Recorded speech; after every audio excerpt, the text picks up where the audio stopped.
이제 2021년 12월 26일 주일 예배 드리도록 하겠습니다. 먼저 찬송가 117장 찬송입니다. 117장.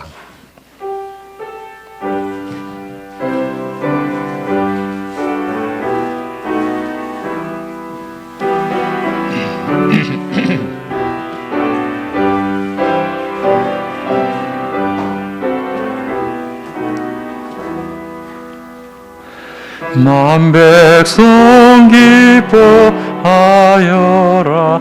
하늘의 평화가 저마귀 권세 이기고 우리를 구했네. 구세주 탄생하심을 다 함께 기리세. 오 기쁘다 반가운 소식 주오셨네. 땅 위에 평화 내려주시네. 양치는 목자들에게 한 천사 나타나. 그 전한 기쁜 소식은 이 세상 구원을 하나님 독생 성자가 탄생하심이라. 오 기쁘다 반가운 소식 주오셨네. 땅 위에 평화 내려주시네. 그 천사들이 전한 말 무서워 말아라. 동정녀 몸을 빌려서 주 탄생하셨네. 저늘의 영광 땅에는 평화라. 오 기쁘다 반가운 소식 주오셨네. 땅 위에 평화 내려주시네.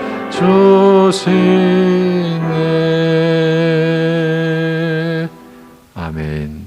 이제 우리 함께 사도신경으로 신앙 고백 드리겠습니다. 전능하사 천지를 만드신 하나님 아버지를 내가 믿사오며 그 외아들 우리 주 예수 그리스도를 믿사오니 이는 성령으로 잉태하사 동정녀 마리아에게 나시고 본디오 빌라도에게 고난을 받으사 십자가에 못 박혀 죽으시고 장사한 지 사흘 만에 죽은 자 가운데서 다시 살아나시며 하늘에 오르사 전능하신 하나님 우편에 앉아 계시다가 저리로서 산자와 죽은 자를 심판하러 오시리라. 성령을 믿사오며 거룩한 공회와 성도가 서로 교통하는 것과 죄를 사하여 주시는 것과 몸이 다시 사는 것과 영원히 사는 것을 믿사옵나이다. 아멘.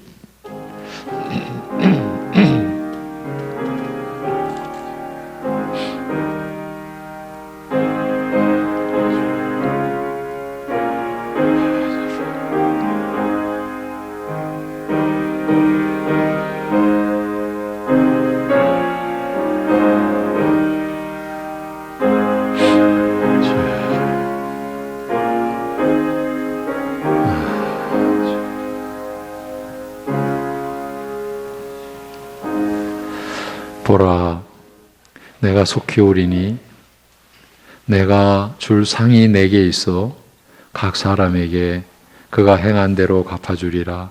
나는 알파와 오메가요 처음과 마지막이요 시작과 마침이라. 아멘. 온 천하의 주인이시고 역사의 주관자 되신 우리 아버지 하나님, 모든 것의 처음과 나중 되시며 그 모든 것을 주관하시는 하나님의 은혜 안에서 구원받고 새 생명을 받은 주의 백성들이 오늘도 지존하신 하나님을 예배 드리오니 주의 영으로 모든 심령 주장하여 주셔서 온전히 영과 진리로 하나님을 예배할 수 있게 인도하여 주시옵소서. 예수님의 이름으로 기도하옵나이다. 아멘. 일어나셔서 우리 함께 구장 찬송 드리겠습니다. 구장 찬송입니다.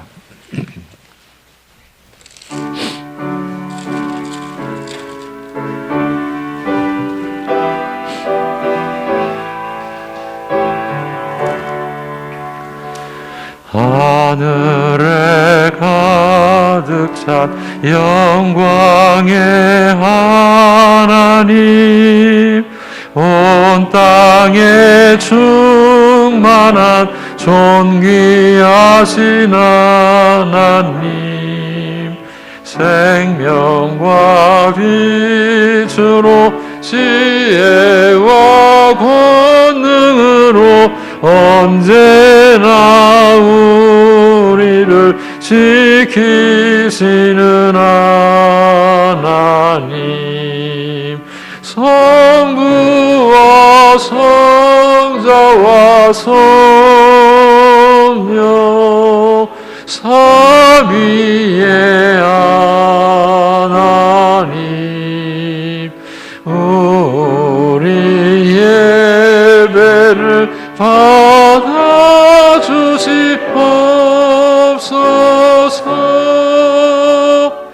사랑이 넘치는 자비하신 하나님, 은혜가 풍성한 구원의 하나님, 자매의 심령에 평안을 주시옵고 죄악과 허물을 용서하여 주소서. 찬송과 영광과 생명 구원의 하나님, 우리 예배를 받아주시옵소서.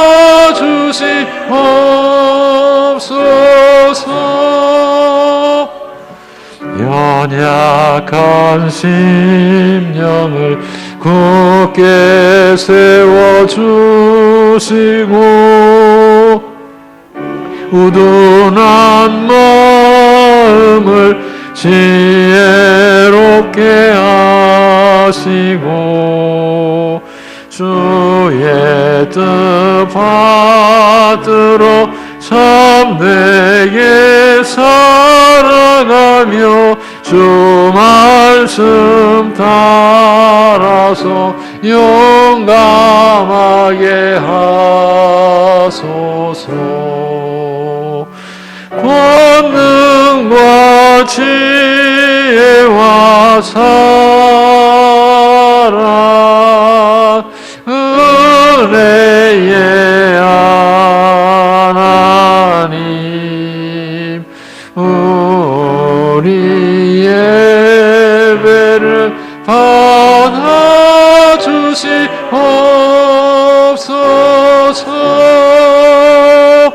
주 앞에 나올 때 우리 마음 기쁘고 그 말씀인데요 새 희망이 솟는다. 고난도 슬픔도 이기게 없이고 영원의 이때요 살아가게 하소서. 우리의 자랑과 기쁨 생명의 하나님, 우리 기배를 받아주시옵소서.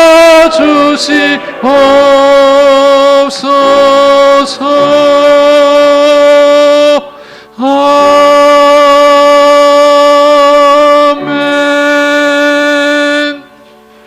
교동문 55번 교동문입니다. 시편 127편. 여호와께서 집을 세우지 아니하시면 세우는 자의 수고가 헛되며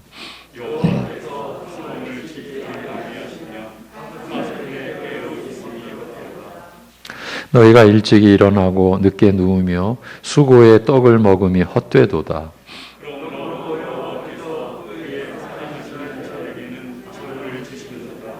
보라, 자식들은 여호와의 기업이요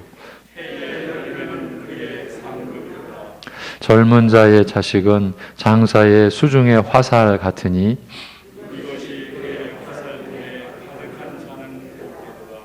그들이 성문에서 그들의 원수와 담판할 때에 수치를 당하지 아니하리로다. 아멘.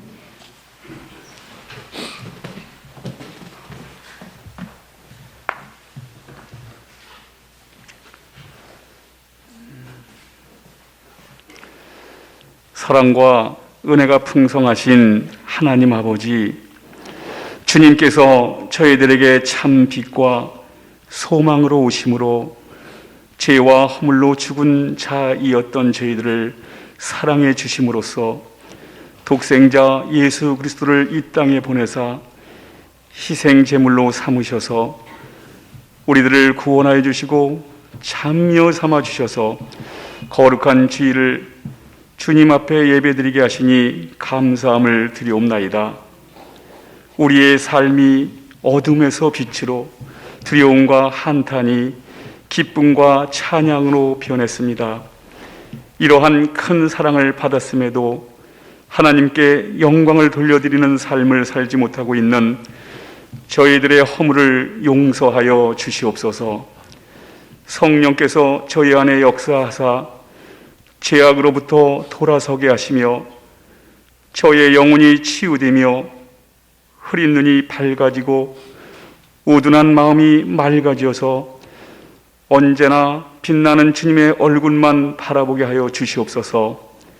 깨었다가 잠이 들고 잠이 들었다가 깨는 것이 고작 우리의 인생이온데 이 뒤풀이드는 무의미한 생활 속에서 정작 아버지께서 원하시는 것을 잊어버리고 세상에서 썩어 없어질 부질없는 허무한 것들만 쫓아 스스로 슬퍼하고 괴로워했던 우리들입니다.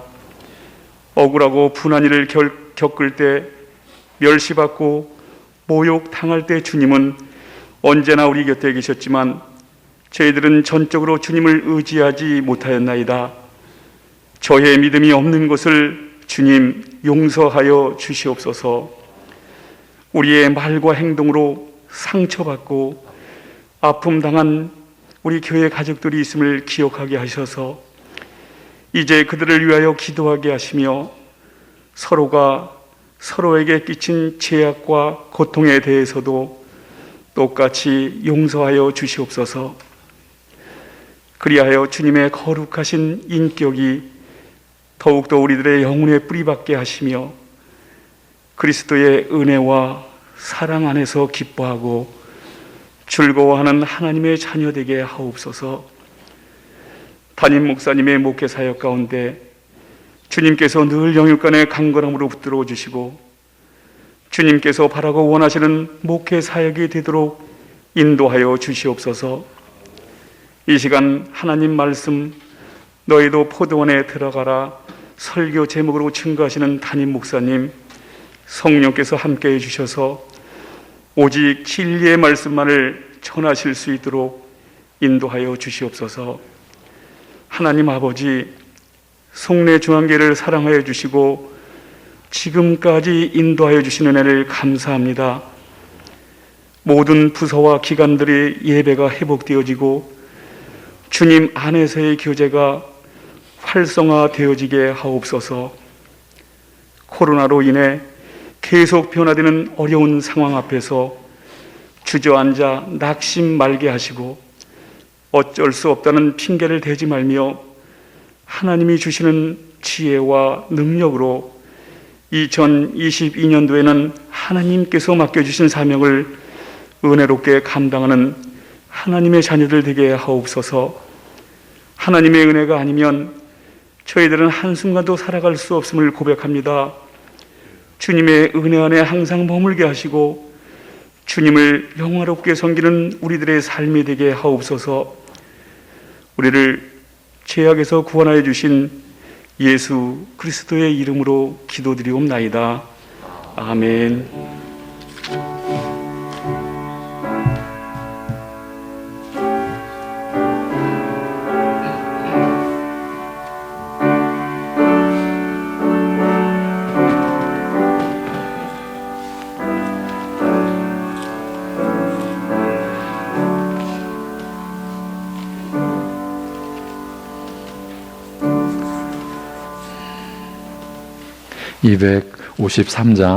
(253장) 찬송입니다.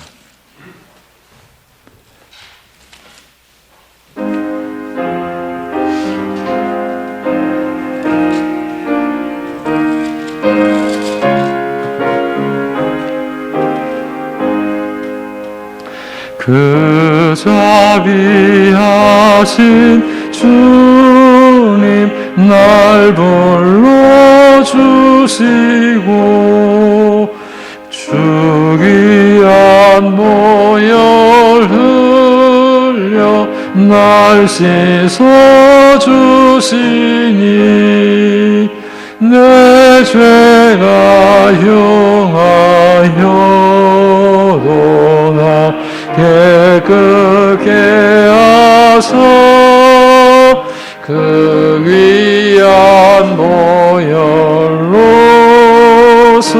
날 구원하시네. 그 크신 주의 사랑 날 주께 이끌어 그 넓은 주의 마음 날 용서하시네. 그 크신 주의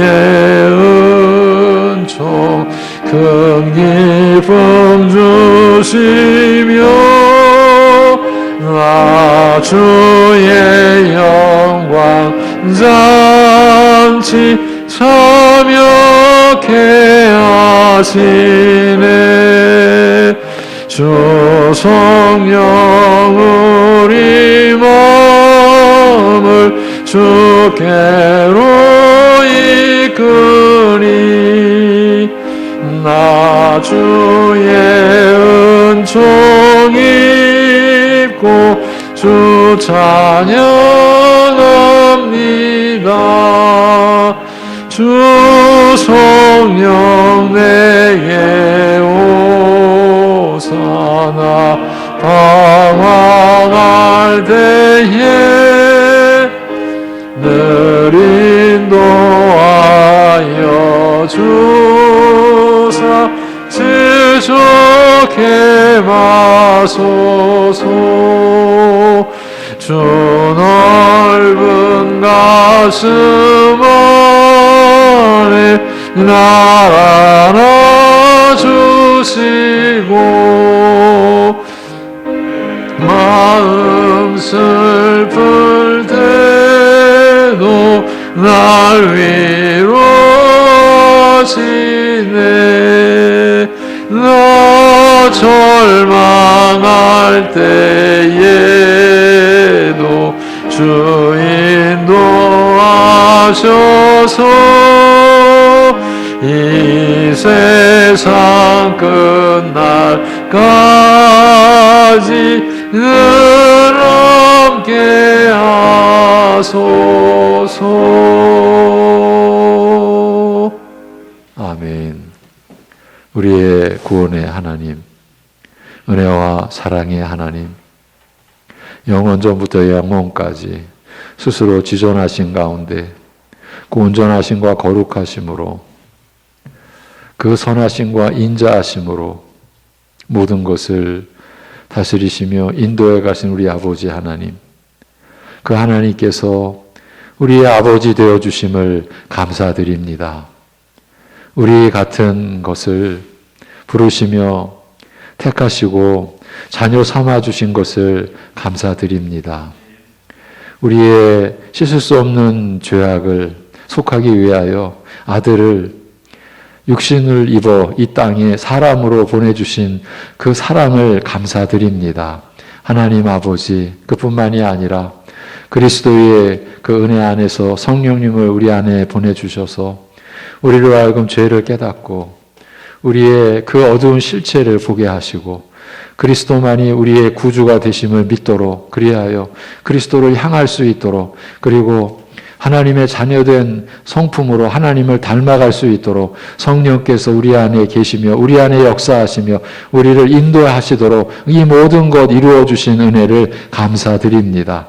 그러기에 1년의 마지막 주가 되는 오늘 하나님을 예배하는 주의 백성들이 하나님 앞에 11조의 예물을 구별하여 또 감사의 고백을 담고 주님의 나라를 섬기는 기쁨으로 건축과 선교로 성미로 주일 예물을 올려드리는 그 손길들 붙잡아 주셔서 한평생 주님의 사랑이 베풀어지는 손길 되게 하시고 참으로 위로의 손길 되게 하시고 격려의 손길 되게 하시고 화평케 하는 손길이 되도록 붙잡아 주시고 인도하여 주시옵소서. 우리를 하나님의 사람으로 세우셨사오니 이 세상과 구별된, 그래서 이 세상의 자기 편이 아니기 때문에 욕하고 조롱하고 멸시받는 가운데서도 기쁘게 감사함으로 이 세상을 향하여 기도하며 참으로 하나님의 뜻을 섬기는 그 기쁨으로 이 세상이 감당할 수 없는 그 참된 기쁨과 감사함으로 우리가 살아가는 주의 백성들 삼아 주시고 인도하여 주시옵소서. 한 해를 마무리하는 시점에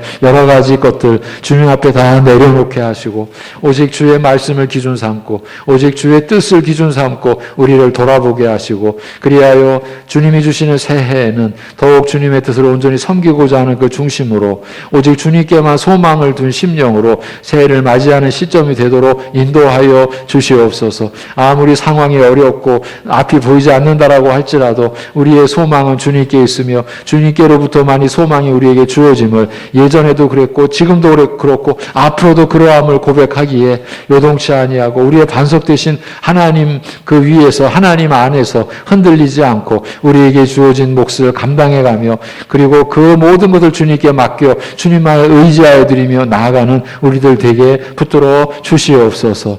그러기에 오늘도 우리의 그 모든 삶을 이끄시는 생명의 말씀 앞에 우리가 함께 나아갈 때에 귀를 열어주셔서 주의 말씀이 들려지게 하여 주옵시고 심령에 뿌리 내려지게 역사하여 주시옵소서. 하나님의 우리를 향하신 뜻에 그 온전하심을 믿고 주님만을 의지할 수 있는 그러한 심령들로 삼아주시고 그 심령 안에 주의 말씀이 임하게 뿌리 내리게 그리고 역사하게 인도하여 주시옵소서. 우리 주 예수 그리스도의 이름으로 기도하옵나이다. 아멘.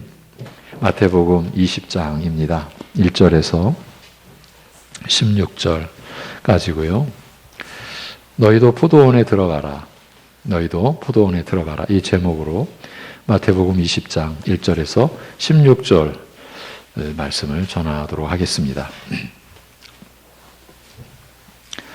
봉독합니다. 천국은 마치 품꾼을 얻어 포도원에 들여보내려고 이른 아침에 나간 집주인과 같으니 그가 하루 한 데나리온씩 품꾼들과 약속하여 포도원에 들여보내고 또 제3시에 나가보니 장터에 놀고 서 있는 사람들이 또 있는지라 그들에게 이르되 너희도 포도원에 들어가라. 내가 너희에게 상당하게 주리라 하니 그들이 가고 제6시와 제9시에 또 나가 그와 같이 하고 제11시에도 나가보니 서 있는 사람들이 또 있는지라 이르되 너희는 어찌하여 종일토록 놀고 여기 서 있느냐 이르되 우리를 품꾼으로 쓰는 이가 없음이니이다. 이르되 너희도 포도원에 들어가라 하니라.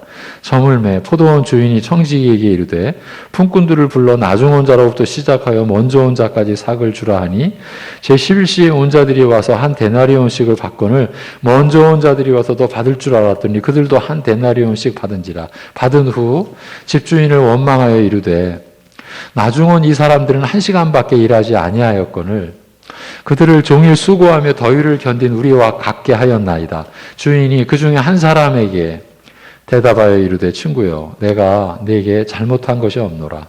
내가 나와 한 데나리온의 약속을 하지 아니하였느냐. 내 것이나 가지고 가라. 나중 온 이 사람에게 너와 같이 주는 것이 내 뜻이니라. 내 것을 가지고 내 뜻대로 할 것이 아니냐. 내가 선함으로 내가 악하게 보느냐. 이와 같이 나중된 자로서 먼저 되고 먼저 된 자로서 나중되리라. 아멘. 오늘은 누가 크냐는 제자들의 쟁론을 통해서 우리 자신을 살피고자 했던 그 몇 주 동안의 일련의 말씀을 이제 마무리하고자 합니다. 지난주 먼저 된 자가 나중되고 나중된 자로서 먼저 되는 이 상식을 뛰어넘는 하나님 나라의 실상을 우리는 접할 수 있었습니다.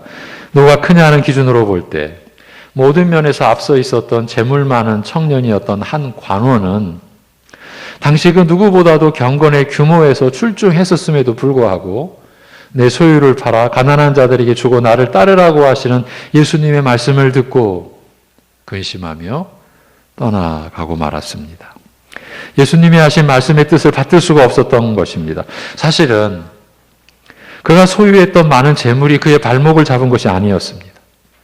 그에게 있어서 최고의 보안은 자신이 어릴 적부터 모든 계명을 다 지켜왔다는 자기 의였습니다. 스스로 경건의 덕목을 쌓았고 그리하여 스스로 의롭다고 여겼던 바로 그 점이야말로 자신의 최고 보물이요 자랑거리였습니다. 그래서 자신의 그 선함과 경건함으로 영생을 얻을 수 있으리라고 확신해왔고 예수님께 찾아와 내가 무슨 선한 일을 하여야 영생을 얻으리까라고 여쭌 것도 실상은 자신의 의로움을 인정받고자 하며 그래도 뭔가 부족한 것이 있을지도 모르는 점을 확인받기 위함이었던 것입니다. 그런 상태였기 때문에 예수님께서 내가 온전하고자 할진대 내 소유를 내놓아라. 내가 획득한 것을 내놓아라. 그리고 나를 따르라고 말씀하시자 슬퍼하며 가버렸던 것입니다. 근심하였다는 것은 슬퍼했다, 고통스러워했다, 괴로워했다라는 뜻입니다. 본래가 단지 염려하는 차원을 넘어서서 괴로워하는 상태로 떠나갔다는 얘기입니다. 그리하여 이 청년이 먼저 된 자로서 나중된 자를 상징하는 성경의 인물이 되고 만 것이에요. 후에 하나님 앞에 회개하며 돌이켜 나아왔는지 우리는 알 수가 없습니다만 이 시점에서는 그는 그야말로 불행한 사람의 표본이 된 것이죠. 이 모든 내용을 우리는 다음과 같이 정리할 수 있습니다. 지난주 본문 끝절인 19장 30절에 그러나 먼저 된 자로서 나중되고 나중된 자로서 먼저 될 자가 많으니라고 하신 것은 결국 서로 누가 크냐는 쟁론을 벌이며 살아가는 그 결말을 가리키는 말씀인 거예요. 다시 말하면 누가 크냐는 질문을 품고 살다가는 먼저 된 자로서 나중되는 결말을 피할 수 없다. 바로 그 뜻인 것이죠. 이제 그리고 오늘 본문 20장 1절이 이어지는데 우리말에는 숨겨져 버렸어요. 원래는 왜냐하면이라는 접속사로 시작하는 것이 20장 1절이에요. 무슨 뜻인지 아시겠죠? 그 앞의 내용을 받아서 그 이유를 그럼 왜 그렇게 왜 먼저 된 자가 나중되고 나중된 자가 먼저 되는 일이 일어나는가? 그 이유를 제시하는 것이 오늘 본문의 비유입니다. 왜냐하면 바로 앞에 문단과 그대로 이어진 말씀이라는 점을 명시해 놓았어요. 그러니까 이 포도원의 품꾼들의 비유로 예수님께서는 먼저 된 자로서 나중되고 나중된 자로서 먼저 되는 이 상식을 뛰어넘는 이치를 제자들에게 설명해 주신 것이죠. 우리로서는 몇 주 동안 연이어 나눴던 누가 크냐는 주제의 말씀이 오늘 본문을 통해서 어떻게 정리되는지 바로 이 점에 관심을 기울여야 할 것입니다. 그리하여 신자된 우리에게 누가 크냐는 질문은 아무런 의미가 없고 또 아무 상관도 없다라는 점을 확실하게 정립할 수 있어야 하겠습니다. 그렇게 되기를 간절히 바랍니다. 여러분. 그렇지 않으면 앞에서 언급했듯이 우리도 먼저 된 자로서 나중되는 결말을 피할 수 없기 때문입니다. 지금 먼저 된 자가 나중 된다고 좀 순서가 바뀌었구나. 여러분 그렇게 보시면 안 됩니다. 지금 이 표본이 된 이 한 부자 관원 청년, 자타가 경건했다고 한 이 청년은 주님에게도 떠났어요. 영생의 길에서 멀어져 간 거예요. 그걸 가리키는 거예요. 이제 이렇게 시작하죠. 천국은 본문 1절이죠. 마치 품꾼을 얻어 포도원에 들여보내려고 이른 아침에 나간 집주인과 같으니 이렇게 비유가 시작이 됩니다. 천국을 이 집주인을 통해 보여주시겠다라는 뜻입니다. 예수님께서 이 비유를 들어 말씀하신 목적이 여기에 있죠. 그렇기 때문에 우리는 이 포도원 주인의 의도에 주의를 기울여야 합니다. 어쩌면 이 주인의 의도가 이 비유의 말씀을 풀어가는 열쇠가 되지 않을까 싶기도 합니다. 사실이 그렇습니다. 그러면 품꾼을 얻어 포도원에 들여보내려고 한 의도가 무엇이겠습니까? 일반적으로는 포도원을 돌보고 가꾸어서 많은 포도 열매를 수확하기 위함이겠지요. 그러면 이 비유에 등장하는 집주인, 이 포도원 주인은 어떠했겠습니까?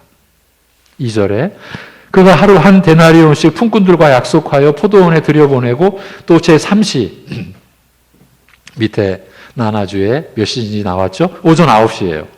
오전 9시에 나가보니 장터에 놀고 서 있는 사람들이 또 있는지라 그들에게 이르되 너희도 포도원에 들어가라. 내가 너희에게 상당하게 똑같은 품삯을 주리라 하니 그들이 가고 제6시 정오 12시예요. 또 제9시 오후 3시예요. 나 또 나가 그와 같이 하고 이렇게 그날의 상황이 전개됐습니다.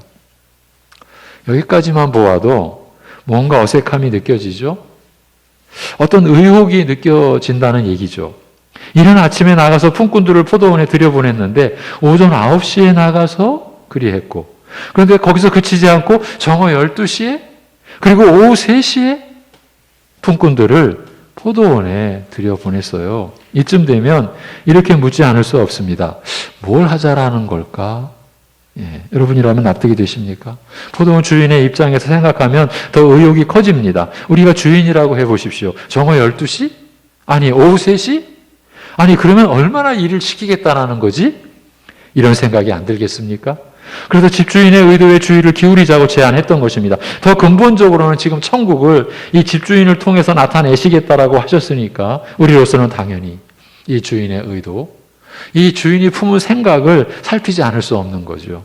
이런 상황에서 결정적인 펀치를 집주인이 날리는 거예요. 제11시 오후 5시예요. 이건 정말 뭐 하자라는 겁니까? 이 오후 5시에도 나가보니 서 있는 사람들이 또 있는지라 이르되 너희는 어찌하여 종일토록 놀고 서 있느냐 이르되 우리를 품꾼으로 쓰는 이가 없음이니이다 이르되 너희도 포도원에 들어가라. 시종일관 너희도 포도원에 들어가라 하니라. 이렇게 된 상황이라면 포도원 주인의 뜻이 어디에 있었는지가 그대로 드러났다고 보아야 하지 않겠습니까? 포도를 수확하기 위한 목적으로만 포도원을 일구어온 주인이라면 품꾼들을 오후 5시에 포도원에 들여보낼 수가 있겠습니까? 시체말로 정신 나간 사람이라는 평판을 피할 수 없을 것입니다. 더 심하게 말하면 저 주인 미친 것 아니야? 이렇게도 나올 수 있습니다. 그만큼 어처구니 없는 짓이라고들 할 것입니다. 그러니까 이 비유의 상황은 현실적으로는 있을 수 없는 일이라는 말이에요. 당연하죠. 이게 지금 천국을 가르치는 비유이니까 현실적으로는 있을 수 없는 일인 거예요. 더 생각해 볼 여지를 제공하는 대목이 여기입니다. 너희는 어찌하여 종일토록 놀고 여기 서 있느냐? 그러자 이렇게 답변하죠. 우리를 품꾼으로 쓰는 이가 없습니다. 없었습니다. 이 구절이 말하고자 하는 바가 무엇이겠습니까? 지금까지 남아서 종일토록 놀고 있었던 사람들은 품꾼으로서는 거의 쓸모가 없는 사람들이라고 할 수 있어요. 저들 스스로 우리를 품꾼으로 쓰는 이가 없다라고 하지 않았습니까? 그럼에도 불구하고요, 이 주인은 너희도 포도원에 들어가라고 하였어요. 예. 이 주인은 지금 이 말밖에 못하는 듯이 너희도 포도원에 들어가라. 예. 하루의 일을 마칠 시간이 1시간가량 남았을 때였습니다. 그 1시간의 일을 위해 포도원에 들어가는 사람들의 심정을 느껴보시기 바랍니다. 그날 하루 벌어서 가족을 먹여 살려야 하는 가장의 입장에서 본다면 이보다 더 고마운 일이 또 있겠습니까? 일을 못해서 아무 품삯도 손에 쥐지 못한 채로 집에 들어가는 그 어깨 축 처진 형상을 떠올려 보십시오. 어쩌면 모든 가족이 하루를 또 굶어야 하는 처지일지도 모릅니다. 그런 상황에서 너희도 포도원에 들어가라고 하는 주인의 음성이 들려올 때 얼마나 기뻤겠습니까? 어느 정도라도 사람의 도리를 지켜온 사람이라면 그 주인이 얼마나 고마웠겠습니까? 이 포도원 품꾼의 비유가 우리에게 제시해 주고 있는 은혜의 윤곽은 이미 드러났지 않나 싶습니다. 천국은 마치 품꾼을 얻어 포도원에 들여보내려고 이른 아침에 나간 집주인과 같은 이라고 하죠. 이렇게 볼 수 있습니다. 비유의 주인공인 집주인은 곧 천국의 주인이신 하나님을 가리킨다고요. 앞에서 이 비유의 핵심 내용은 포도원 주인의 의도에 있다라고 했습니다. 그러니까 우리는 이 비유를 통해서 하나님의 뜻과 그 의도하심을 깨달아야 하고 또 받아들여야 하는 것이죠. 이렇게 정리한 상태에서 다시 비유가 전개되는 내용을 보겠습니다. 그가 하루 한 데나리온씩 품꾼들과 약속하여 포도원에 들여보내고 또 제3시에 나가보니 장터에 놀고 서 있는 사람들이 또 있는지라 그들에게 또 이르되 너희도 포도원에 들어가라. 내가 너희에게 상당하게 주리라 하니 또 그들이 가고 이렇게 전개되는 내용을 들여다보십시오. 제3시면 오전 9시입니다. 그때도 나가보니 장터에 놀고 서 있는 사람들이 또 있는지라 그들에게 이르되 너희도 포도원에 들어가라. 내가 너희에게 같은 품삯을 주리라고 하지 않습니까? 여러분이 보시기에는 지금 이 주인이 품꾼을 고용하고 있는 것으로 보이십니까? 보면 볼수록 어떤 다른 목적을 가지고 있는 것 같지 않습니까? 그러니까 더 많은 포도를 수확하기 위해서 품꾼들을 포도원에 들여보내는 것 같지가 않다라는 말입니다. 우선 이른 아침에 이어서 오전 9시경에 장터에 나가보니 놀고 서 있는 사람들이 있다라고 했습니다. 그러자 그들에게 포도원에 들어가라고 했습니다. 그들에게도 상당하게 주리라고 하면서요. 이른 아침 품꾼들과 약속한 품삯인 한 데나리온을 그대로 준다라고 한 것입니다.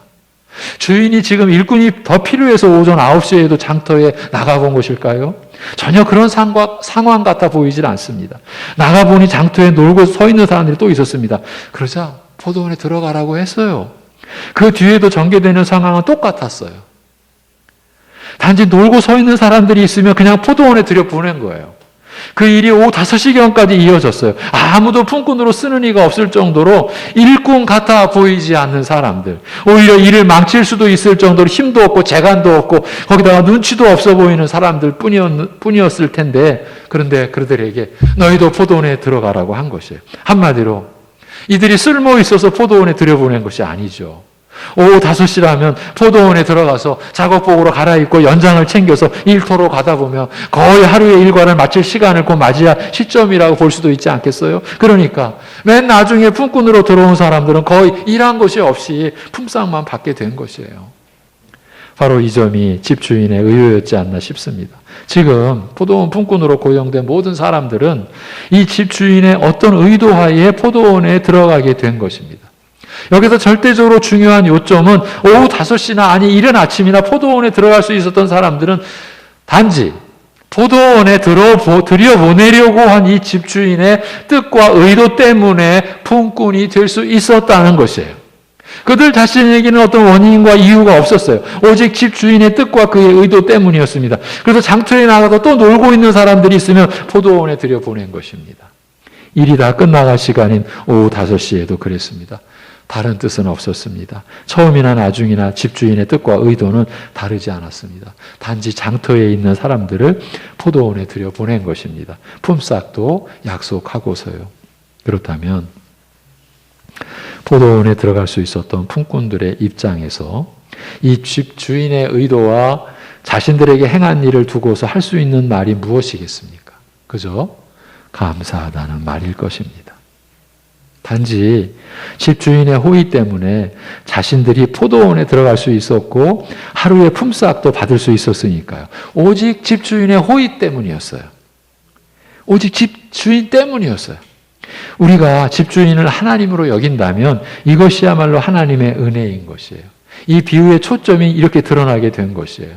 포도원 품꾼의 이 유명한 비유는 곧 하나님의 은혜를 계시한 말씀인 것이에요. 그렇다면 우리는 이 은혜의 내용, 그 실체를 파악해야 하는 것 아니겠습니까? 본문으로 돌아와서 그런데 이후에 어떤 사태가 발생했습니까? 8절 저물매 포도원 주인이 청지기에 이르되 품꾼들을 불러 나중 온 자로부터 시작하여 먼저 온 자까지 삭을 주라 하니 제11시 오후 5시입니다. 그때 온 자들이 와서 한 데나리온씩을 받거늘 자 이제 상황이 급변하기 시작합니다. 그러자 먼저 온 자들이 와서 더 받을 줄 알았더니 그들도 한 데나리온씩 받은지라. 받은 후 집주인을 원망하여 이르되 나중 온 이 사람들은 1시간밖에 일하지 아니하였거늘 그들을 종일 수고하며 더위를 견딘 우리와 같게 하였나이다. 예. 포도원 주인이 품꾼들의 원망하는 소리를 듣는 사태가 벌어지고 말았어요. 이 호의를 베푼 주인이 그 일꾼들의 원망하는 소리를 들어야만 했어요. 앞서 우리가 살폈던 내용들을 떠올려 보시면서 지금 이제 드러난 상황과 대조를 해 보십시오. 이제 집주인의 호의는 온데간데 없이 되고 말았습니다. 여러분, 우리 자신을 자꾸 들여다보면서 이 말씀을 쫓아가야 합니다. 예.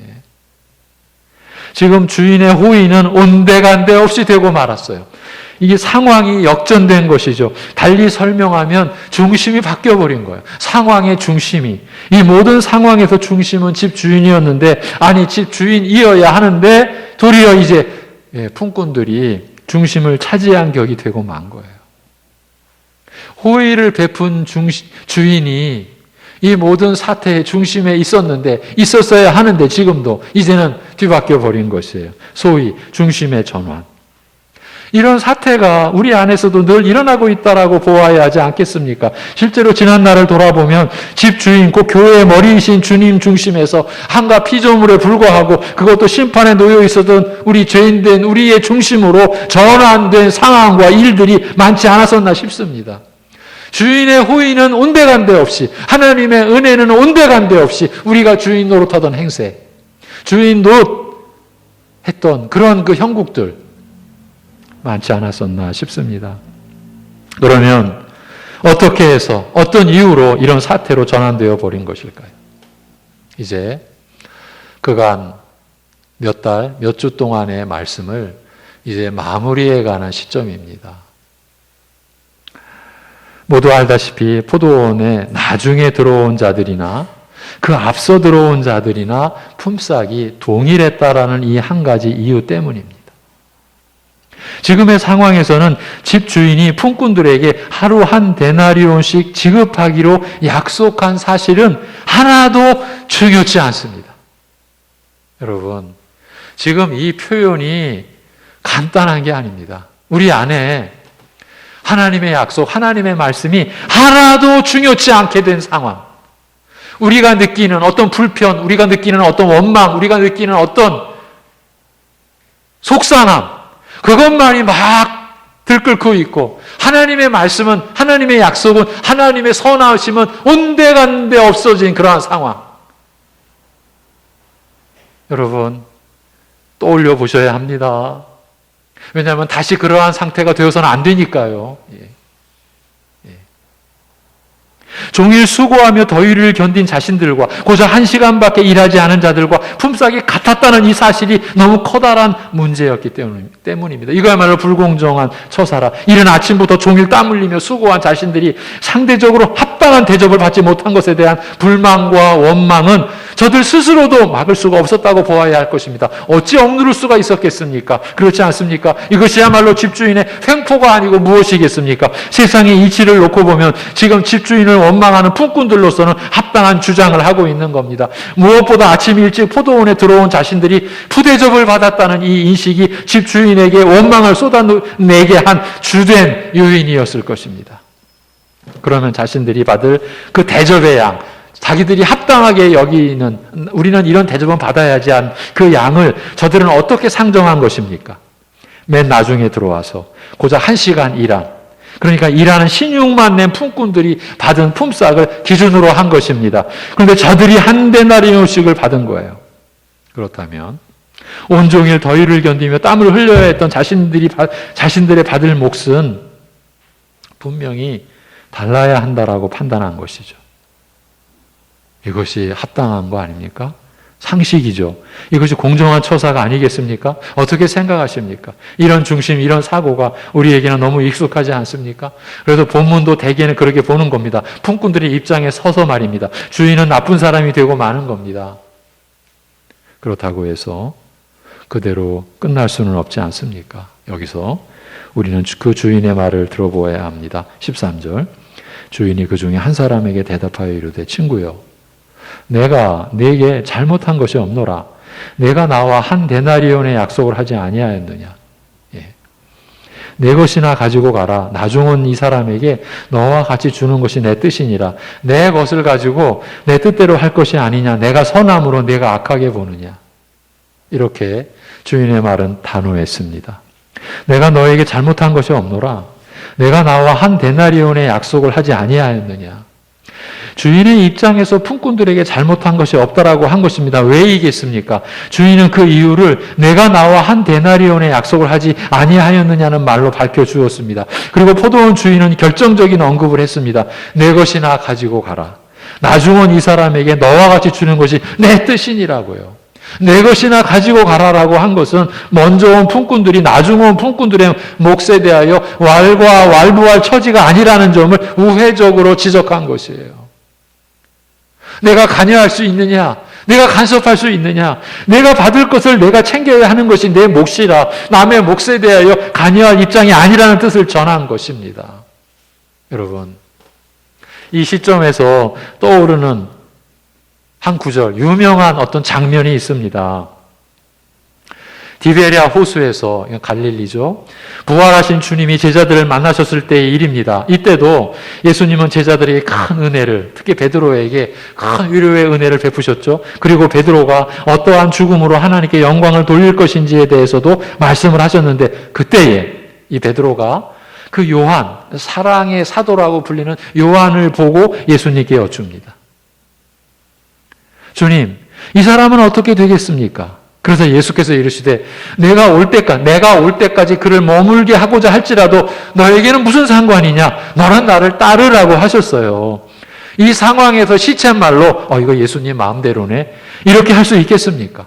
예수님은 저들의 죄를 짊어지시고 죽기까지 하신 분이십니다. 그런 분이 지금 다시 살아나셔서 부활하시어 자기 마음대로 하시려고 제자들을 만나셨겠습니까? 제자들 각자를 향한 주님의 뜻은 선하실 뿐만 아니라 온전하시기에 제자들로서는 상관할 일이 아니라는 점을 밝혀주신 것입니다. 이 말씀은 결코 간단한 내용이 아닙니다. 오늘날도 수많은 교인들이, 수많은 말씀의 일꾼들이 이 사람은 어떻게 되겠습니까? 어쩌면 이렇게 묻고 있는지도 모릅니다. 그래서 서로를 의식하면서, 하나님을 의식하기에도 시간이 모자란데 서로를 의식하면서 서로를 비교하면서 말입니다.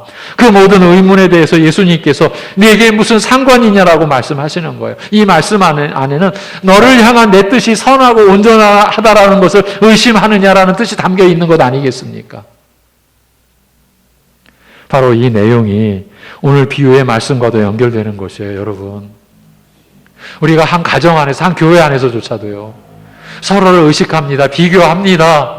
그 얘기는 하나님의 자신을 향한 뜻에 대한 의심인 거죠. 온전치 않다라는 거죠. 불공평하다라는 거죠.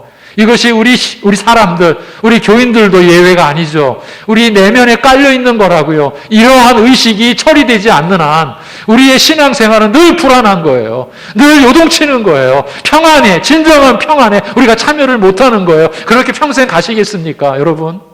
평강의 하나님이라고 찬양하지 않습니까? 온전하신 하나님, 구원의 하나님, 생명의 하나님, 그렇게 우리가 고백하고 찬송하는데 우리 마음 저 깊은 곳에서는 나를 향해서는 이상하셔.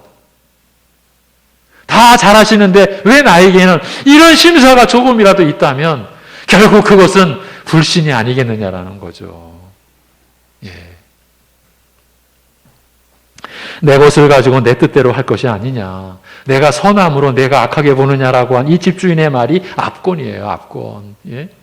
오늘의 모든 일이 왜 일어났는지를 드러내준 한마디라고 할 수 있습니다. 품꾼을 얻어 포도원에 들어보내려고 이른 아침에 나갔던 집주인이 오후 5시경에도 장터에 나가 그때까지 써주는 사람이 아무도 없어서 종일토록 놀고만 있던 사람들까지 포도원에 들여보냈던 이유와 동기를 스스로 밝히신 거죠. 주인은 선한 뜻을 갖고 있었던 거예요. 그 선한 뜻이란 다름 아닌 하루 일을 해야 하루의 양식을 구해서 가족과 함께 살 수 있었던 사람들을 돕고자 했던 것이죠. 한 데나리오는 그 당시 품꾼들의 하루 품삯으로 알려졌죠. 하루 벌어서 하루를 살아야만 했던 어려운 처지의 사람들과 그 가족들을 살게 해주려는 포도원 주인은 그리하여 이른 아침이든 늦은 오후이든 포도원에 들여보낸 사람들을 품꾼으로 인정했고 약속대로 한 데나리온씩을 품삯으로 지급했던 것입니다. 이런 속사정을 알 리가 없는 이른 아침에 포도원에 들어간 품꾼들, 이런 속사정을 알 리가 없는 거죠. 지금 자기들이 받은 푸대접에 화가 나 있는 이들에게 그런 생각, 그런 그 인식이 들어올 여지가 있겠습니까? 이러한 품꾼들은 나중은 이 사람들은 1시간밖에 일하지 아니하였거늘 그들을 종일 수고하며 더위를 견딘 우리와 같게 하였다고 집주인을 원망했던 거예요. 그 불평, 불만, 그 원망으로 가득 찼던 거예요. 그러면 이 상황에서 결정적으로 드러난 문제가 무엇이겠습니까? 수주 동안의 말씀에 어떤 그 핵심 결론에 우리가 지금 다가가고 있는 거예요. 이를 달리 말하면 집주인의 선한 뜻과 이른 아침에 포도원에 들어갈 수 있었던 품꾼들의 견해는 어떤 점에서 어긋난 것일까요?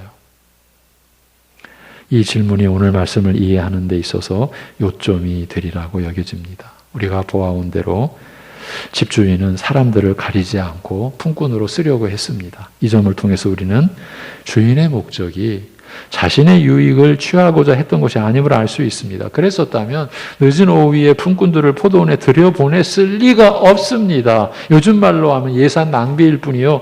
경제 원칙상 이런 미련한 일은 또 없습니다. 세상 관점이나 일반의 방식으로는 채택될 수 없는 그런 방식이에요. 주인이 자신의 이익만을 추구했다면 아예 이른 아침에, 그러니까 자신이 처음 장터에 나갔을 때에 힘쓸 수 있고 일을 지혜롭게 해낼 것으로 보이는 품꾼들을 모두 충원해서 포도원에 들여보냈을 겁니다. 9시에 왜 나옵니까? 이 세상 모든 주인이 이렇게 하지 않겠습니까? 본문에 주인과 같이 일할 주인이 어디 있겠습니까? 그런 주인이 있다면 모두 손가락질하며 저 집 망할 날만 기다려야 되겠네. 얼마 안 남았네. 아마 이렇게 조롱했을 거예요. 그렇습니다. 포도원 주인은 단지 은혜를 베풀고자 했던 것입니다. 자신의 것을 어려운 사람들과 나누려고 했던 것입니다. 이것을 두고 내 것을 가지고 내 뜻대로 할 것이 아니냐라고 한 것이죠. 그래서 나중은 이 사람에게 너와 같이 주는 것이 내 뜻이니라고 하지 않았겠습니까? 그러면 이른 아침에 포도원에 들어왔던 품꾼들은 어찌 생각했겠습니까?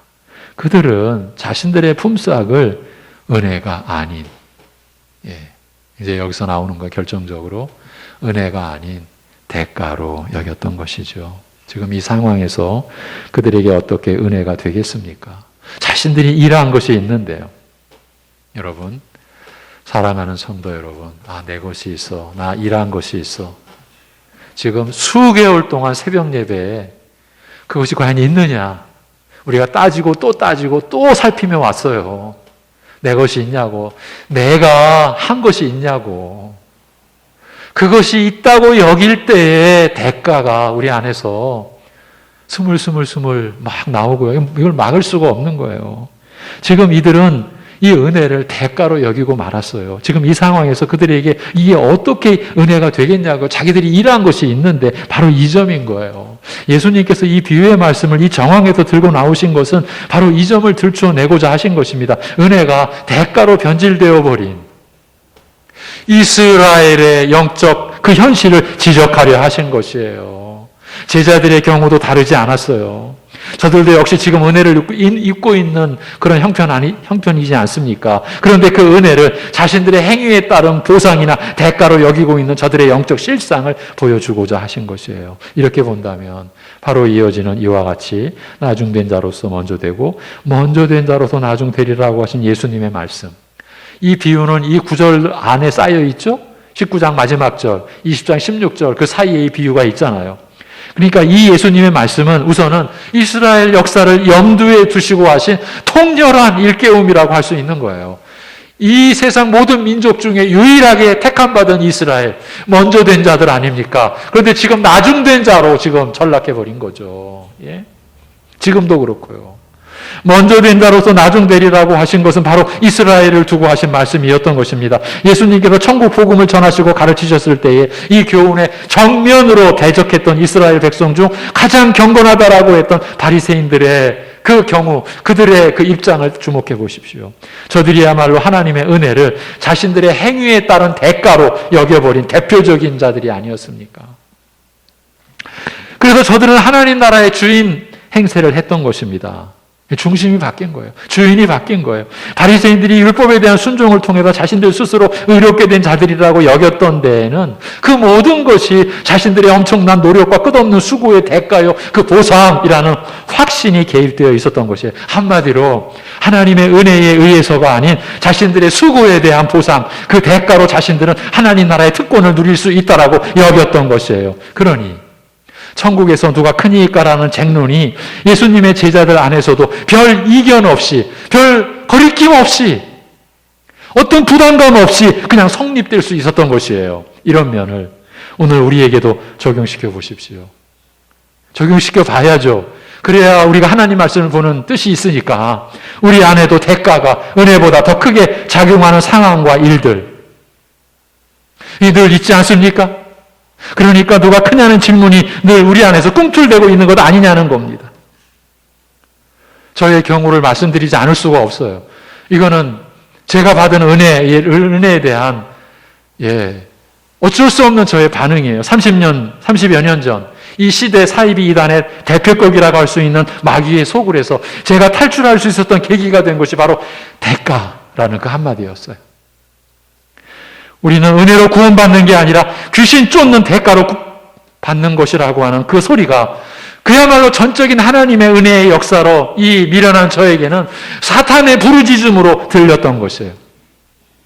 벌써 그 집단의 교인으로서 2년, 신학생과 교육자로서 3년을 보내던 시점, 이제 내일 모레 목사 안수를 받게 되는 그 시점에 이 대가라는 소리가 그 전에도 분명히 들었을 텐데 안 들렸었죠. 몰랐었죠. 근데 거의 수업 마지막 시간, 3학년 2학기 거의 마지막 시간, 어쩌면 한 달 뒤에 목사 안수 받을 그 시점에서 그 대가라는 소리가 제 심령을 그냥 꿰뚫어 버린 거예요. 그 자리에 있을 수가 없었어요. 그리고 2주 만에 탈출했어요. 무서운 영적 그 정황을 감당해야만 했어요. 하나님이 용기를 주신 거죠. 대가였어요, 대가. 여러분, 사이비 이단이 별거 아닙니다. 은혜 아닌 대가를 주장하는 집단들에 불과한 거예요. 우리한테 와라. 그러면 그 보상을 준다. 그 대가를 준다. 자신들의 거짓 교리를 따를 때 그 대가로 무슨 복 받고 무슨 능력 받는다라고 하는 거예요. 그래서 이단 사이비들은 자기만의 것, 자기들만의 특별한 것이 반드시 있어요. 일반 교회는 없는 것.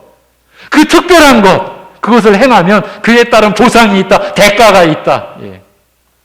얼마나 많은 사람들이 오늘날도 그러한 거짓, 사탄의 거짓에 속아 넘어가는지. 여러분, 그래서 교회는 바로 서야 되고 늘 기도해야 되는 거예요. 그들을 위해서, 우리를 또 지키기 위해서 이 모두 사탄의 계획이죠. 이제 정작 문제는 우리 자신이에요. 사이비 이단이 사시는 문제가 아니라 우리 일반 교회, 정통 교회 안에 있는 우리가 문제라고요. 우리 안에 그 대가의 개념이 얼마나 뿌리 깊이 내려져 있습니까? 얼마나 확산되어 있습니까? 예배드린 대가, 기도한 대가, 찬송한 대가, 헌금한 대가, 은사의 대가, 충성 봉사한 대가. 한이 없어요. 계속 이어갈 수 있어요. 예. 제가 과장된 겁니까? 성도 여러분, 제가 지금 과장한 겁니까? 왜 이렇게 은혜의 자리를 대가가 차지하게 되었을까요? 여러 이유들을 상황에 따라 제시할 수 있을 터이지만 그 모든 이유들을 받쳐주는 기초가 되는 원인이 있어요. 바로 말씀에 대한 무지 때문이 아닐까 싶은 거예요. 한 가지만 더 붙이면 말씀을 성령님 안에서 그대로 보거나 받지 않고 늘 자신의 입장과 관점에서 자신에게 유리한 대로, 자신에게 유익한 대로 말씀을 받는 것에 우리가 익숙해져 버렸기 때문이에요. 자기 중심으로 자신에게 유익하고 유리한 대로 말씀을 받는 것에 길들여져 버렸어요. 여러분, 그래서 500여 년 전 종교개혁 시기에 말씀으로 돌아가자고 했던 그대로 오늘날 우리도 말씀으로 돌아가는 길 밖에는요 다른 길이 없어요. 여러분. 예. 여러분, 우리는 지금 오직 믿음으로, 그리스도를 믿음으로 의롭다함을 받아 하나님과 화평케 되는 이 구원을 우리가 고백하죠. 놀라운 사실은요, 사도시대 이후에 속사도시대라고 해요. 사도들의 제자들로 이루어지는 속사도시대부터 대략 1500년경까지 지금 우리가 가장 근본적으로, 가장 기본적으로 고백하는 믿음의 그 신앙 고백이 점점 가려져 왔다라는 사실이에요. 거의 그 생명력을 잃을 뻔했던 그 시점에 1500년 그때에 하나님께서 종교개혁에 그 역사를 허락하신 거예요. 이렇게 말씀에 대한 대적, 이렇게 말씀을 가리는 역사, 오늘날도 변함이 없는 거예요. 교회적으로, 교단적으로 한 개인, 여러분 한 분 한 분의 심령 속에 우리의 탐욕이, 사단의 역사가 무엇을 가리느냐? 말씀을 가리는 거예요. 말씀을 못 보게 하는 거예요. 잘못 보게 하는 거예요. 오해하게 하는 거예요. 자기 중심으로 보게 만드는 거예요. 그래서 말씀에 대한 무지가 우리의 무지의 근본을 이루게 된 것, 그것이 은혜를 대가로 만들어버리는 데까지 이렇게 줄다름쳐 온 거예요. 주인은 오직 은혜를 베풀고자 했어요. 그런데 품꾼들은 대가를 받는 것이라고 여겼어요. 주제넘게 말입니다. 자신들의 처지를 생각 못하고 말입니다. 그러면 은혜를 대가로 여길 수밖에 없었던 그 근본 이유는 또 무엇이겠습니까? 주인이 베풀고자 했던 은혜를 저들이 전혀 알지를 못했던 이유가 무엇일까요? 그것은 자신들이 남다르다라고 여겼기 때문입니다. 일찍 품꾼으로 들어오지 못한 자들과 자신들은 다르지 않느냐는 것이지요. 예. 그래서 자신들은 일찍 포도원에 들어갈 수 있었고 종일 주위 더위를 견디며 수고할 수 있었지 않았냐라는 거죠. 다르다라는 거죠. 그러니 품삯은 당연히 대가, 자신들이 땀 흘려 수고한 대가였던 것이죠. 무슨 은혜라니요? 자신들이 한 수고가 있는데 이렇게 된 것이죠. 오늘날 믿음으로 살아간다고 하는 우리도 그 믿음으로 수고한 대가를 바라고 있을지 모릅니다. 그 이면에는 나는 다르다라는 거죠. 예. 나만의 것, 자신만의 특별한 것이 있다라는 거죠. 여러분, 그거 놓지 않는 한, 그거 버리지 않는 한. 그래서 사실은 요즘에 새벽 예배 말씀이 그렇게 제가 힘듭니다. 준비하면서 전하기도 힘듭니다. 기도하는 데 있어서도 나만의 것, 자기만의 특별한 것 가지고 계신 분들 있지요? 버리셔야 됩니다. 예수님의 몸이 찢어져서 우리가 하나님께 기도할 길이 열렸는데 나만의 거, 기도하는 데서 나만의 특별한 것이 있지, 나는 이거 가지고 하나님께 더 복받고 더 잘 나가고, 여러분 버려야 됩니다. 그런 곳을 쫓아가시면 큰일 납니다. 예. 지난주도 내일도 그런 얘기를 들려드릴 거예요. 큰일 납니다. 여러분, 나는 다르다고요? 성경 말씀을 가지고 한번 따져보실까요? 뭐가 다릅니까? 하나님의 심판, 그 저주, 그 영원한 불행 속에서 처박혀 있었던 저와 여러분들입니다.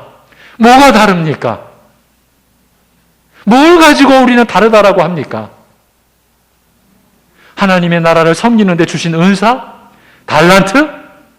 그게 다르다고, 그게 자기 능력이라고, 그게 자기의 준비된 거라고 하시겠습니까? 꿈 깨셔야죠. 착각에서 일어나셔야죠. 예. 여러분, 성경에 상급에 관한 말씀도요, 그걸 보상과 대가라는 개념으로 받고 있는 것도 순전히 우리식인 거예요. 창세기 15장에서 예수님이, 여호와 하나님이 아브라함에게 내가 너의 방패요 지극히 큰 상급이라고 말씀하실 때에 그 아브라함이 그 말씀을 받을 처지가 됩니까? 그게 어떻게 보상이요 대가입니까? 모든 것이 은혜 아닙니까? 이런 정황에서 누가 크냐? 아니, 천국에서는 누가 크냐라는 질문이 당연시 되어 왔던 이 사실이, 그게 바로 그 모든 은혜를 무시한, 그 은혜를 치워버린 이 비유의 상황에서 지금 주인의 호의는 온데간데 없이 사라졌고, 한 데나리온을 약속한 주님의 그 주인의 그 약속은 온데간데 없이 지금 사라져버렸지 않습니까? 지금 어쩌면 우리가 그런 정황 속에서 서로 의식하고 누가 크냐, 누가 잘났냐, 누가 앞섰냐. 여러분, 결국은 자신은 다르다라는 얘기죠. 같을 수가 없다라는 거죠. 이것이 우리가 지닌 교만의 실체입니다.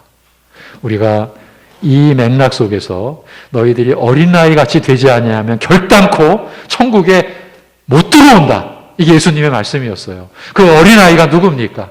부모만을, 엄마만을, 아빠만을 따르는, 자기 게 없어요. 자기를 부인하고 자기 십자가를 지고 주님을 따르는 길밖에 없어요. 이런 상황에서 누가 크냐라는 게 성립이 되겠어요?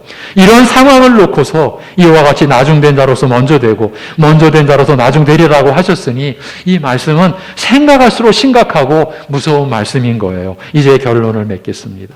그렇다면 우리는 누굽니까? 이제 이 비유를 놓고서 우리는 누굽니까? 이른 아침에 포도원에 들어간 일꾼입니까? 그렇게 여기고 싶으십니까? 아니면 제11시 곧 오후 5시경에 포도원에 들어갈 수 있었던 일꾼입니까? 우리는 누굽니까? 이 비유를 제시하신 예수님께서 지금 제자들에게 이렇게 책망하고 계신 것 아닐까요? 천국에서도 누가 크냐라고 따지는 너희들이 그렇다면 그 이른 아침 포도원에 들어온 자들이겠느냐? 사랑하는 제자들아, 그럼 너희들이 이른 아침 포도원에 들어올 수 있었던 그런 일꾼이었겠느냐? 이렇게 책망하시고 계시는 것 아니겠습니까? 제자들을 그렇게도 사랑하셨던 주님의 심정이 이 비유로 이렇게 드러난 것이라고 봐야 되지 않겠습니까? 이렇게 일깨워 주신 거죠. 지금 사도들이 그런 책망을 받고 있는데, 신약교회의 초속이 된 사도들이 그런 책망을 받고 있는데, 우리가, 여러분이, 그래도 나는 뭐 이른 아침은 아니더라도 오전 9시는 되지. 좀 더 양보할게. 그저 오전 12시는 내가 들어갔다고 봐야지. 그러시겠습니까? 그래서 오후 3시, 오후 5시, 야, 너희들하고는 다르지. 너희들하고는 같이 할 수 없지. 이러시겠습니까? 제가 보기에는 제 자신 속에나 우리 속에 그러한 모습이 얼마나 많았는지, 실로, 진실로 얼마나 많았는지 우리가 이 점을 봐야 합니다. 오후 5시경에 포도원의 품꾼의 자격으로 들어갈 수 있었던 자들은 그래도 자신들의 품삯을 대가로 여기지는 않았을 것입니다. 무슨 일을 했어야죠. 일하는 흉내조차도 낼 수 없는 상황이었지 않습니까?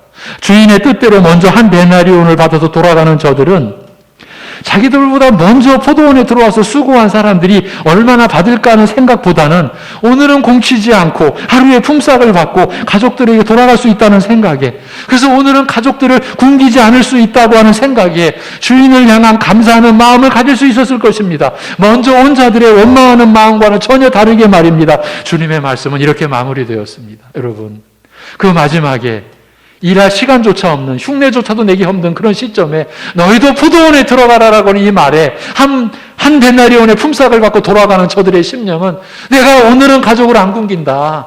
내가 오늘은 가족들을 부양한다. 주인이 감사하다.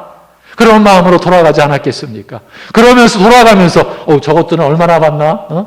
나는 한 데나리온 받는데 저 먼저 왔다라고 뽐내는 저것들은 얼마나 받나? 그럴 여지가 있었겠습니까?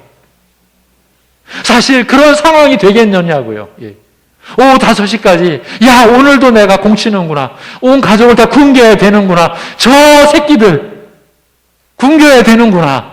그 쓰아림으로 그 고통으로 있다가 너희도 포도원에 들어가라. 이건 복음 아닙니까? 이건 좋은 소식 아닙니까? 들어가니까 바로 끝나버려요. 그리고 한 품삯을 받아요. 그리고 돌아갈 때 내가 가족들에게 이 한 데나리온을 들고 가서 오늘을 먹이고 양식을 먹이고 그 기쁨, 그 감사 돌아가는데 돌아서다가 저것들은 얼마나 받을까? 여러분 그럴 수 있겠냐고요. 예. 여러분 이제 우리도 이렇게 마무리하고자 합니다. 제자들이 받은 책망이 곧 우리가 받아야 하는 책망이 아니고 무엇이겠습니까? 그렇다면 우리 역시 오후 5시경에 들어간 품꾼님에 틀림없는 겁니다. 그러니 대가와 관련된 발상은 완전히 버려야 할 처지인 것입니다. 우리의 모든 게 은혜이니 우리는 오직 감사할 뿐인 것입니다. 이렇게 여쭈면서 맺겠습니다. 먼저 된 자로서 나중 되시렵니까? 나중 된 자로서 먼저 되시렵니까? 물론 이것도 주님의 뜻에 따른 것이죠. 그러나 우리가 주님께 하나님께 소원을 아뢰 수가 있죠. 먼저 된 자로서 나중 되는 길에 우리가 참여치 않게 해 주시옵소서. 기도하겠습니다. 하나님 아버지, 무모하게 살았던 우리의 삶을 이 말씀 앞에서 내려놓고자 합니다.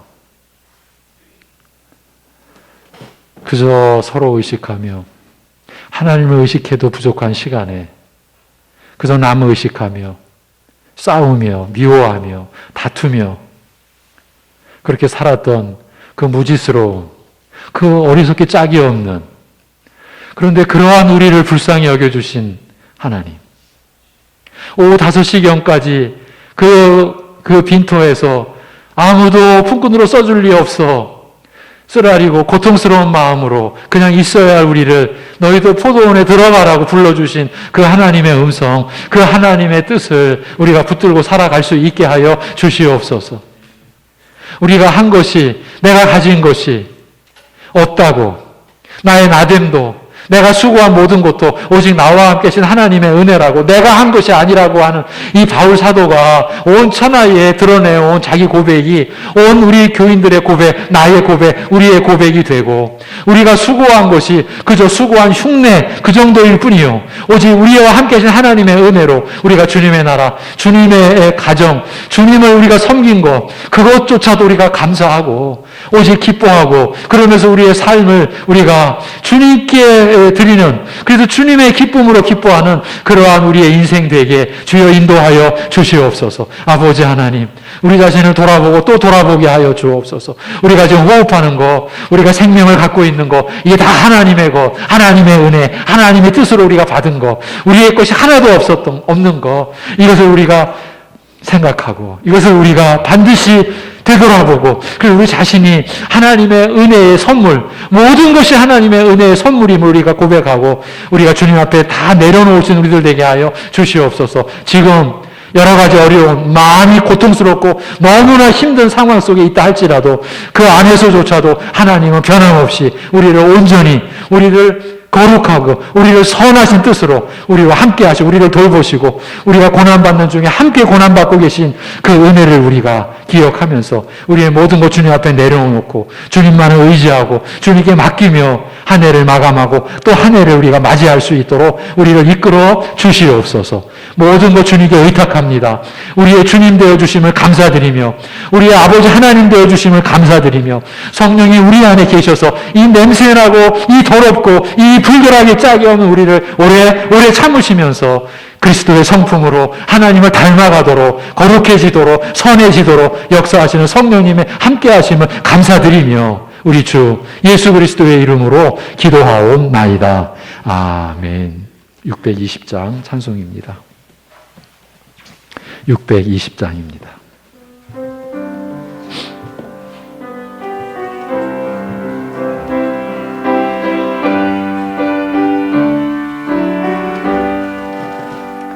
여기에 주의 은총 받은 자여라. 주께서 이 자리에 함께 계심을 아노라. 언제나 주님만을 찬양하며 따라가리니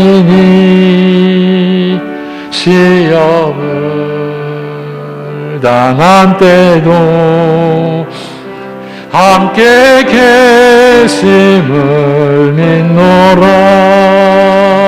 이 믿음 더욱 굳세라. 주가 지켜주신다.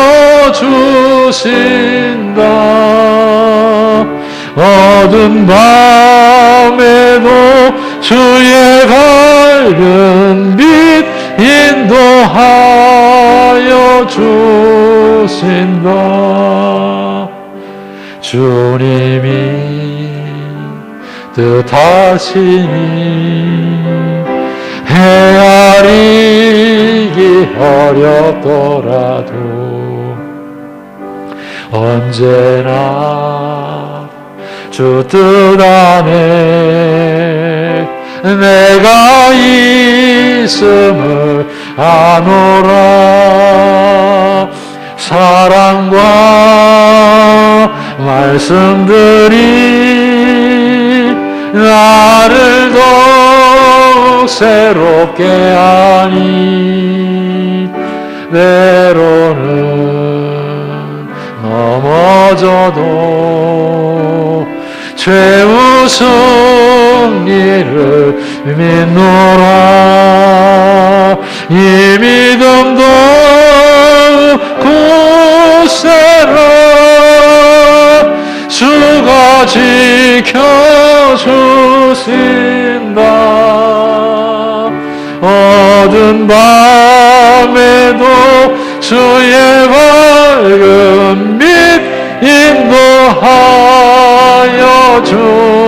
주신다. 여기에 모인 우리 사랑받는 주의 자녀라. 주께서 뜻하신 바 우리 통해 펼치신다. 고통과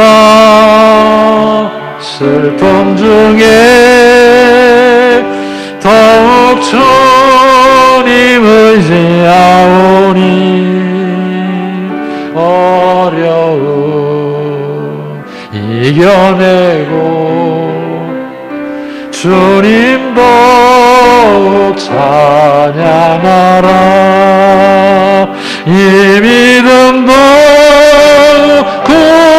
굳세라. 주가 지켜주신다. 어두운 밤에도 주의 밝은 빛 인도하여 주신다. 아멘. 교회 소식입니다. 예, 강화된 그런 그 방역 체계 가운데서도 지금 주일 1, 2, 3부로 또 새벽 예배로 수요 예배로 그리고 우리 교회 학교 대면 예배로 그리고 주일 저녁과 또 다른 부분은 영상으로 드려지는 이 상황에서 더 우리가 노력해 주시고 기도해 주시길 바랍니다. 교회 소식으로 들어갑니다. 다음 주일은 신년 감사 예배로 드립니다. 3부 예배 후에 당회가 열립니다. 송구영신 예배는 죄송하지만 비대면으로 가족들과 함께 드릴 수 있도록 그렇게 정했습니다. 12월 31일 우리 교육자들이 저녁 8시에 예배드리며 녹화를 해서 오후 10시에 영상으로 송출해 드리겠습니다. 모든 예배 시작 전에는 교육자들이 방역 작업을 하고 있습니다. 2022년도 교회학교 교사 모집에 관심과 기도 부탁드리고, 교회 달력 아직 못 받아가신 분들 1층에서 수령해 가시고, 또 언제든지 교역자실로 연락 주셔서 수령해 가시면 되겠습니다. 연말 정산서 서류도 본당 뒤에 비치되어 있으니까 작성해서 교육자실로 제출해 주시기 바랍니다. 한 장을 넘기셔서 이번 주 나도성 목사님 섬기시는 약산교회를 위해 기도하는 주간입니다. 교회와 가정이 말씀으로 세워져 가도록, 민족과 나라가 하나님의 사랑으로 지켜지도록 영육 간의 연약한 교우들을 위해 끊임없이 우리가 함께 기도해야 되겠습니다. 이제 2022년 첫 주죠. 1월 2일 시편 62편 1절에서 7절, 오직 그만이 나의 반석, 이 제목으로 소망에 관한 말씀, 기도에 관한 말씀을 보아가겠습니다. 예, 위로해 주세요. 이번 주 우리 신수님 집사님 89세셨습니다. 예, 21일 날 하나님의 부르심을 받으셔서 우리 송내중앙교회가 그 성도의 장례를 감사함으로 섬겼습니다. 그래서 우리 이정화 집사님 따님이시죠. 또 우리 이호 성도님 사위신데 오늘 우리 교회가 장례를 섬기신 거에 대하여 감사하여 떡을 마련했습니다. 여러분, 이런 이야기는 좀 조심스러운데, 항상 그런 건 아닌데, 제가 화요일 날 아침부터 뭔가 이상했습니다. 하나님께 기도도 하고 뭔가 좀 염려스러운 일들 그랬는데 우리 장례 소식이 전해졌습니다. 우리 신수님 집사님은 80이 넘으셔서 우리 송내중앙교회를 통해서 복음을 받으셨어요. 그리고 하나님께 부르심을 받았어요. 그런 면에서 여러분, 우리 교회가 쓰임을 받는다라고 하는 거에 대해서 참 감사하셔야 됩니다. 저 목사로서 그렇게 복음을 어린아이 같이 도저히 받을 수 없는 연세에 복음 받으시고, 그리고 자녀들의 그 보살핌 속에서 자녀들이 우리 어머님 천국 가신 거 확신한다고 그렇게 고백하는 그러한 관계 속에서, 물론 육신적으로는 어려우셨어요. 뇌졸중도 계셨고 어려우신 상황에서도 그렇게 주님 안에서 주님의 부르심을 받았고 그 성도의 장례를 교회가 섬기는 거는 너무 감사한 일이죠. 예. 한 가지 교회적인 안내입니다. 21년의 체제 그대로 오는 22년도도 그대로 교회의 체제가 옮겨져 갈 수밖에 없는, 연장되는 그런 상황을 양해해 주시고 또 그대로 섬겨 주시기를 바랍니다. 일을 못하니까 마음이 불편한 분들이 한두 분이 아닙니다. 그건 이 목사도 마찬가지입니다. 연로하시거나 또 병원에 계신 성도님들을 못 찾아뵐 때의 송구스러움과 목에 가시가 걸린 듯한 느낌은 언제나 가지고 있는 게 우리 모두의 상황인 것 다 아시고 다 아니까 그렇게 이해해 주시고 섬겨 주시기 바랍니다. 그래서 특히 여러 감사할 일이 많지만 우리 기관장, 우리 전도회장, 전도회 임원분들이나 또 우리 구역장분들이 우리 교회가 전하는 긴급공지사항, 또 주일마다 이렇게 금요일마다 전해드리는 공지사항 늘 알려주시고 하시는 그 수고에 대하여 감사드립니다. 우리 교회가 이 어려운 상황에서 이렇게 유지될 수 있는 그 가운데 여러분들의 수고가 있었다라는 거 잊지 않고 있습니다. 감사합니다. 한 해도 또 수고해 주시기를 바라고요. 어찌하든지 이런 상황 속에서 우리는 예배로 또 이제 대면으로 못할 때는 영상으로, 그리고 모이게 힘을 써주시고, 지난날 우리가 함께 했을 때 그 함께 하는 거에 대한 감사를 몰랐던 부분들, 그것이 얼마나 소중했었는지를 우리가 잊어버리고 있던 것들 회복해 가야 됩니다. 그래서 우리에게 또 허락됐을 때 예전과 같은 모습으로 우리가 모이면 안 됩니다. 감격이 더해야 되고 우리가 함께 할 수 있는 이 감사가 더해야 되지 않겠습니까?